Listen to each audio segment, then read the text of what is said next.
Hi there, this is problem class 1 from week 1 on 1D motion. So the question here is asking us to look at this velocity versus time graph and produce an acceleration versus time graph.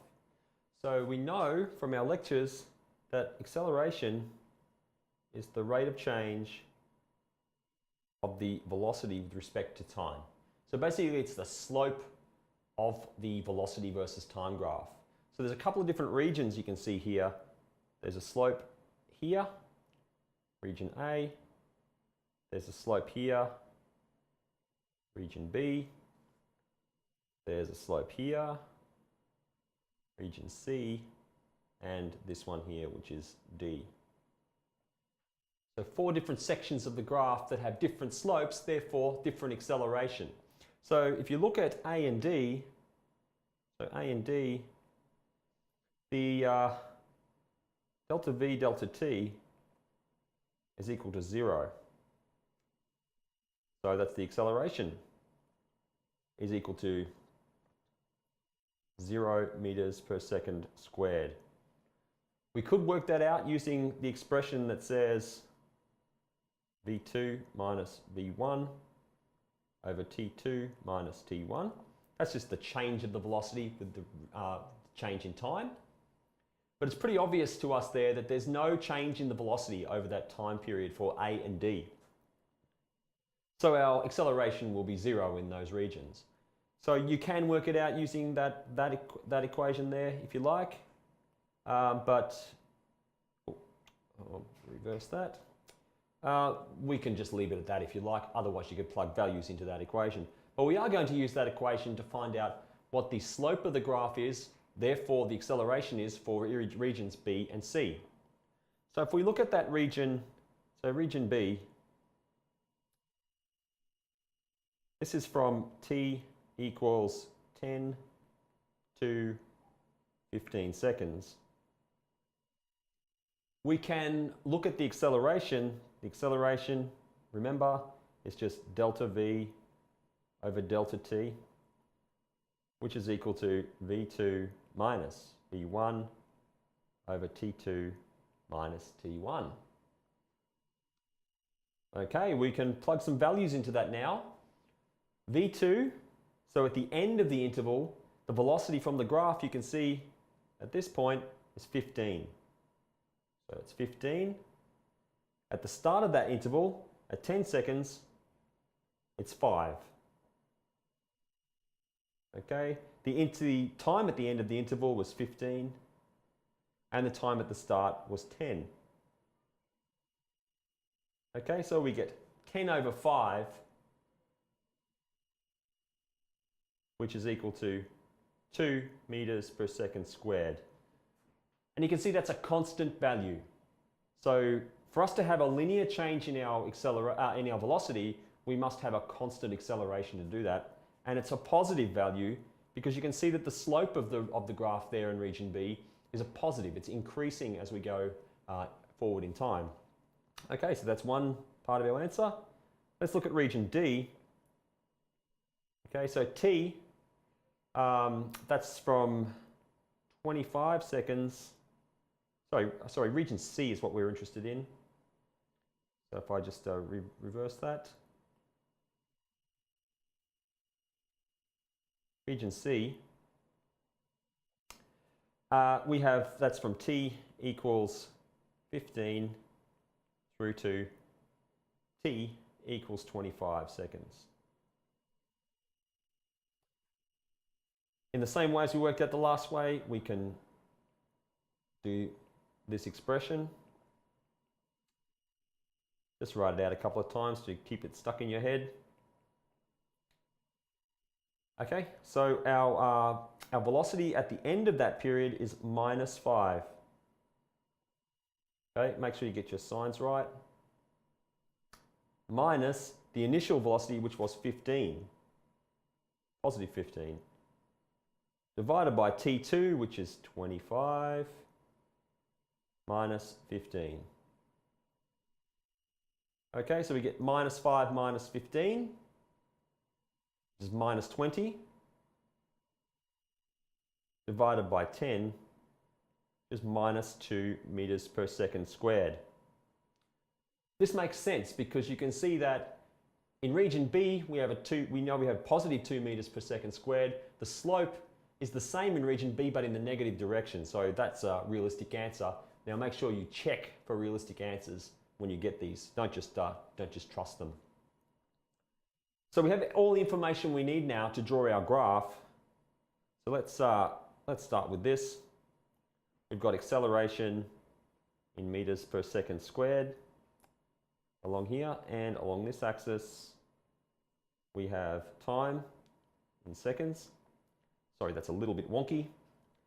So we go up to 30 seconds in our graph at the top, so we'll do that here too. So it's 5, 10, 15, 20, 25, 30. Now the maximum value for acceleration that we're going to have is 2. So put 2 here, and the minimum one would be minus 2. So that's our graph. We can just now fill in what it looks like. So in region A, so that's from 0 to 5, we've got, 0 to 10, we have no acceleration. Flat line, velocity doesn't change. In region B, we have positive 2 meters per second. That was from 10 to 15 seconds. Okay, so that's this region. Positive 15. At 15 seconds to 25 seconds, region C, we go to minus 2. So we take a step down like this for another additional 10 seconds to 25 seconds. And in our final region, from 25 to 30, we go back to 0. So sorry about the axis there, but that's what your velocity, your acceleration versus time graph looks like from your velocity graph. Now, that is basically just finding the slope of that top graph and drawing it into an acceleration graph. To go from velocity to acceleration, we find the slope. So the next part of the problem, if I can just move this up. Okay. So this time, instead of finding the slope, the derivative to find acceleration, we're going to integrate to find the displacement s. So s, sometimes called s, because it's, so we don't get confused with distance, we use s. Delta x is equal to the integral between t0, t1 of the velocity versus time graph. That's just saying the area under the slope between T0 and T1. So that makes it nice and easy for us in this one. We are looking for the area then of this shape. Okay, so we're looking for this area in here.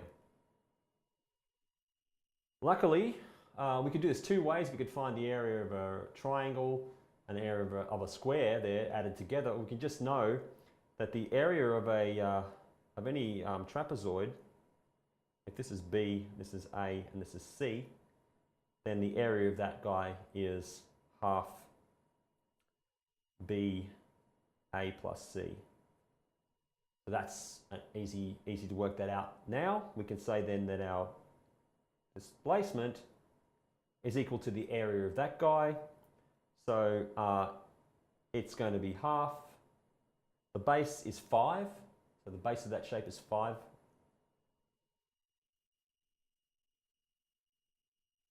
And A in that first case is 5. And C is 15. So we get half times 5 times 20. That comes to 50 meters. So there's a 50-meter displacement between t equals 10 seconds and t equals 15 seconds. Now don't worry too much about, so it doesn't come to meters squared. If you look at the units on the vertical axis, it's meters per second. If you look at the units on the horizontal axis, it's seconds. So if you multiply those two together, the units for the area are going to be meters because the seconds will cancel out. So that's why we get a unit of 50 meters. So that's the answer to that question.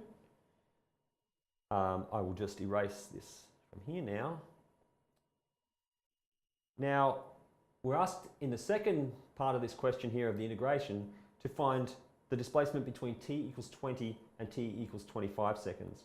So that's this region. So you can see that we're looking at two areas here, this one here and this one here. Okay, so there's a quick and easy way to do this. It's probably not mathematically the most rigorous way, but this works. If you look at that, we can find, again, using our expression that says that the displacement is equal to the integral t0 and t1 of the velocity versus time graph. We're just finding the area then of those two pieces, these two triangles there. So that's just going to be half base 1 times height 1 for the first triangle, plus half base 2 height 2 for the second triangle. Okay. So we can plug some values in for that then. We get half. The base is 2.5 seconds and the height is 5 seconds. Plus 1/2, 2.5 for that second triangle. But the height in this case is -5. So it's pretty clear then that those guys are going to cancel one another out and we're going to get 0 meters as our displacement. Now that makes sense. If you look at the graph, you've got some, at the start of that period at 20 seconds, you're at some velocity. So you're traveling along like this, you start to slow down, you get to 0, and then you start going back the same rate at the same time, going back the other direction at the same rate. So in the same period of time that you went this way, if you do that going at the same velocity the opposite direction, you'll end up where you started with 0 displacement. Makes sense. So let's try another problem. This is going to be using our, I'll just erase that there, so we can start from scratch. Okay, so this is going to use our equations of motion that we came across because there's a jet airliner here touching down at 220 k's an hour, reverses its engines to provide braking and comes to a halt 29 seconds later.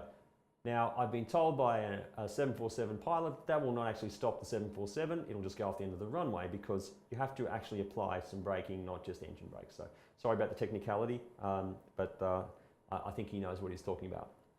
So the main thing here is that constant deceleration statement, which means we can use our equations of motion that we showed earlier.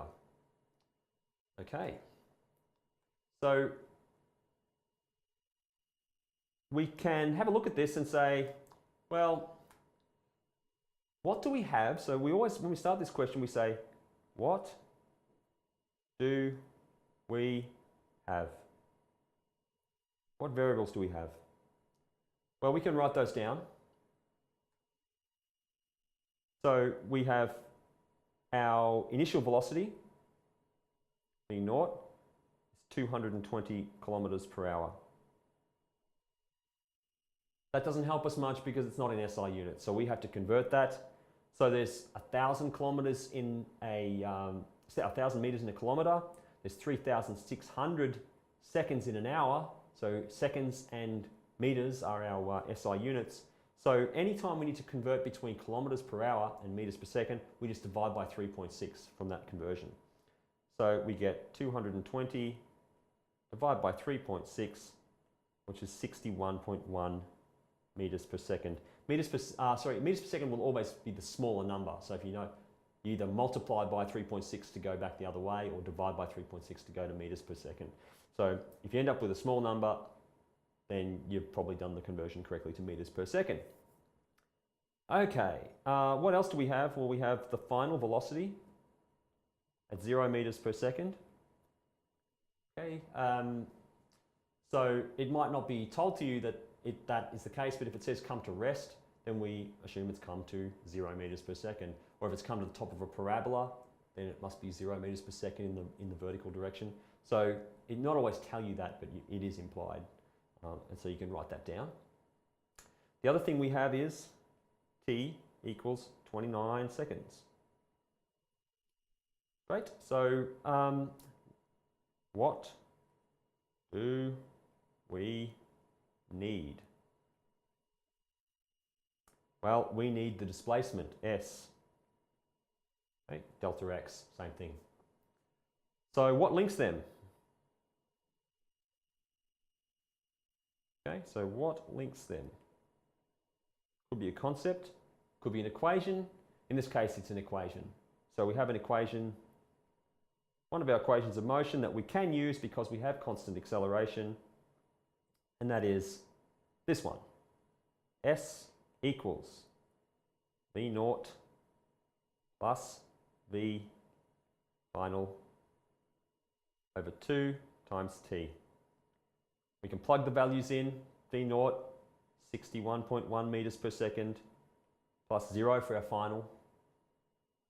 Divide by 2 times the time, 29, and that is 886 meters.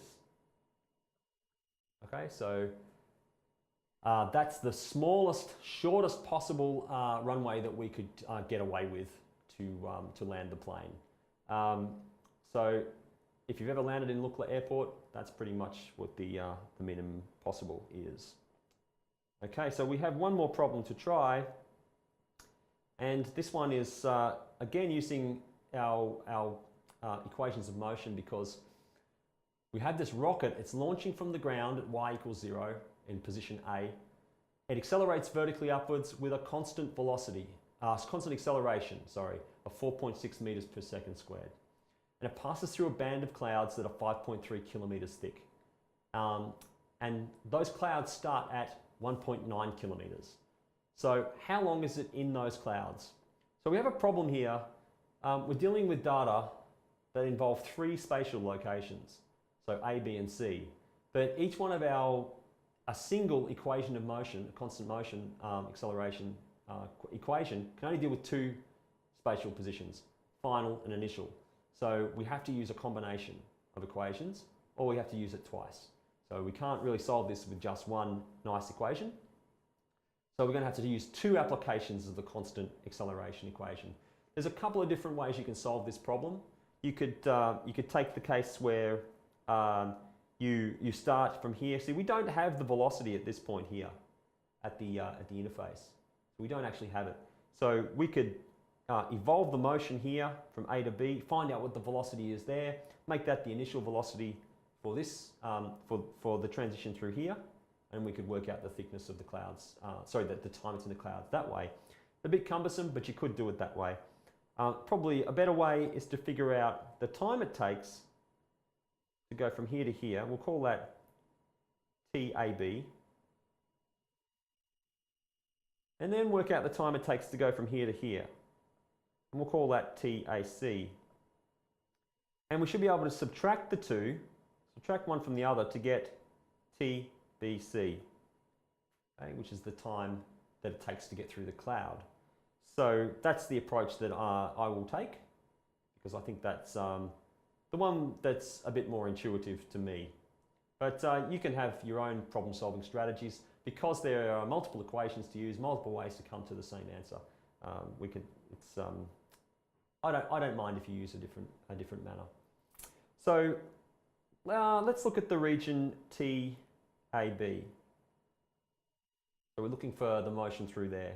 So we can use our constant motion equations, because constant acceleration equations, because we have 4.6 meters per second squared. So let's write down what we have. We have the initial velocity, 0 meters per second, start from rest.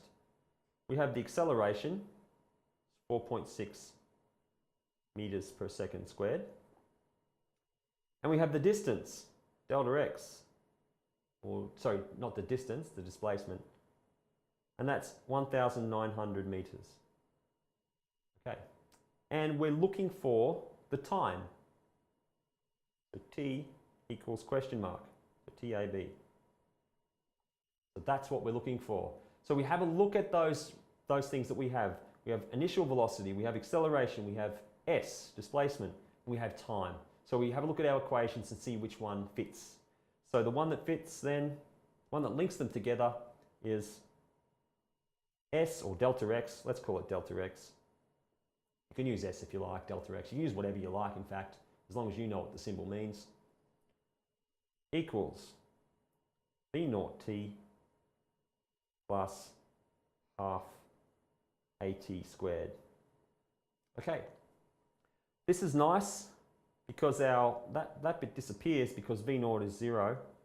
So we get delta x is equal to half at squared. Notice I'm not putting any numbers in at this point. I'm just rearranging the variables themselves because I'll get confused otherwise. So now if we multiply both sides by 2, we get 2 delta x equals at squared. Just following through the algebra for those that aren't very strong with their algebra. And if I divide through by a on both sides, I get 2 delta x on a equals t squared. Find the square root of both sides, and finally I get t equals square root 2 delta x over a. So I've finally got the equation into a situation, and we'll call that TAB by the way, where I can just plug the values in. So therefore TAB is equal to the square root of 2 delta x was 1900 and a was 4.6, and that comes out to be 28.7 seconds. So it takes 28.75 seconds or 28.7 seconds to get from A to B. So we can use the same expression. So we can reuse this equation here for the time TAC. It's exactly the same process. So for TAC, sorry about that, Siri is not available apparently, which is great because Siri annoys the crap out of me. Anyway, we can use that equation. So TAC is equal to square root of 2 delta x over a. We can plug our values in. To delta x in this case is going to be 7,200. And a, again, is our 4.6. Plug the values in for that into our calculator and we get 55.9 seconds. Okay, and remember from our original concept, we can subtract TAB from TAC to get TBC. So TBC, Siri again? No thank you. Okay. Equals TAC minus T. That's pretty annoying, isn't it, guys? Technology is great, but it does go astray. TAB, which is 55.9 minus 28.7, which comes to 27.2 seconds. Okay, so you could do it the other way, the one I mentioned. Try it for yourself and see if it works that way for you. I'm happy with any solution as long as it comes out correct.